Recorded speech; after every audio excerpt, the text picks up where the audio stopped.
Namazхан адам біреудің жұмысын тартып алса, соны түсіндіріп бересіз бе? Намазхан адам шынымен ол, енді намазхан дегенде бар ғой, бізде қазір көрінген адам, анау жұмысын, байлығын көтеру үшін намаз оқып жүрген адамдар бар. Негізгі намазхан адам біреудің жұмысын тартып алмайды. О Құдайдан қорқу керек ол. Құдайдан қорқу керек. Пайғамбар саллаллаху алейхи ва саллям мәзлүмнің дуасынан сақтаныңдар деді. Мәзлүмнің дуасы бұлытқа ұқсап ұшып жүреді. Allah subhanahu wa ta'ala өзінің затына ант ішіп айтып жатыр. Мен сенің дуаңды әлбетте қабыл қыламын деп жатыр да. Кеш болса да деп қойып жатыр. Сол үшін бұл жұмысын тартып алған ол мәзлүм болып тұр, бір дұға қыз берсе бар ма? Аллахым мына күшті, мына бай менің жұмысымды тартып алып қойды.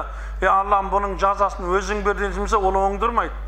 Себебі сен күштімен деп жыртылма. Әлсіздің Құдайы бар. Әлсіздің Құдайы бар.